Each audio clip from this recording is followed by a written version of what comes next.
So, you guys, can you tell me how SBF has connections to El Chapo, Ghislaine Maxwell, Elon Musk, and the US military? We're going to make some connections in today's video. If you guys are enjoying these, I appreciate it if you hit the like button, hit subscribe, check out the CT Club down below for those of you who want to know what we're doing with our cryptocurrencies and why, and how we are keeping a cool head in this bear market and looking to invest in the next opportunity. Check it out. The link is down below in the video description. So yes, that's right. These are some of the investments that FTX has made in their VC, venture capital funding rounds. All of these are completely illiquid. They have made about 470 illiquid investments, and some of these are including Sequoia Capital, Scaramucci's Skybridge Capital, SpaceX and Boring Company, a fertility clinic, a military drone maker, and of course, video game studios. What is FTX doing investing in these things, trying to take over the world, trying to make as much money as they can outside of cryptocurrencies? Because actually they discovered that their trading scheme between FTX and Alameda Research was failing even as early as 2021. If you guys want to know what I'm talking about right now, check out the video I posted 2 days ago. I covered how basically the downfall of FTX started way before UST, way before the downfall of other CeFi lending platforms. They were going to go down sooner or later, either way. Also, I did mention El Chapo and a certain Ghislaine Maxwell having some ties to Sam Bankman-Fried.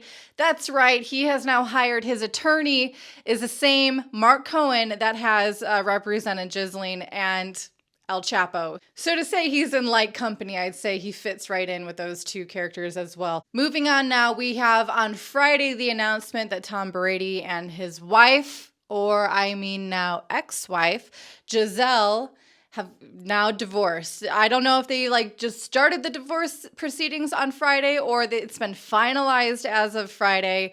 If it's been finalized as of Friday, you know that was definitely an advantageous move or attempt at them to protect their financials. Despite this whole FTX collapse and Ponzi scheme, they're trying to separate themselves and get themselves together as best they can, as quickly as they can. So who knows if this is a real divorce or if it is Hollywood and there's divorces happening every 10 minutes. So that could be the case. But I think this one was definitely more financially motivated than normal, if you know what I mean.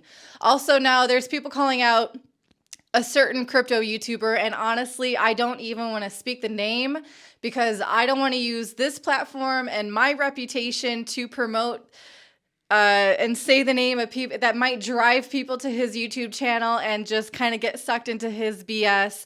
But there was a very popular cryptocurrency YouTuber who was claiming to be the king of the XRP army. And he's basically getting called out now for saying, just days before the FTX collapse, saying that, no, I am absolutely positive it is not insolvent. I'm sure that it is just fine. And then, of course, retroactively, now he's trying to say that he was saving people from FTX. So there's lots of wolves and sheep's clothing out there looking to take advantage of newcomers, and they know how to get the hype going. They know how to be super clickbaity, and they know how to be manipulative, really. So just keep an eye out for those types of people. And yeah, you won't be hearing their name on my channel, unfortunately, so be warned. Speaking of sneaky, manipulative, lying entities, the Bank of International Settlements has revealed that $80 trillion worth of foreign exchange swaps is nowhere to be found. It was done, not reported, kind of like FTX. Maybe that's where he learned it from.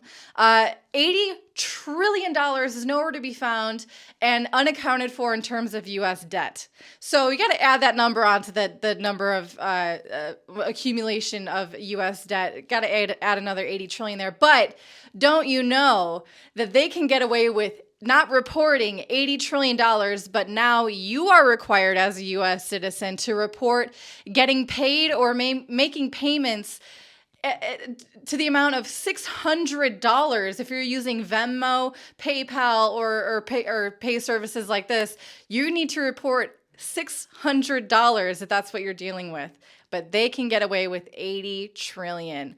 Just so you know where they think your position is in regards to them and how much higher up and more important they are than you. And it's all for your safety because there's boogeymen everywhere, right?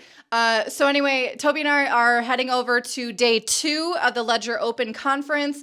This is the day I am most excited about, even though yesterday they did make the reveal of the new Ledger hardware wallet called Ledger Stacks. You can pre-order it now, but it won't be, delivered or whatever until Q1 of 2023, which is a pretty fast turnover, like in the next 2 to 3 months.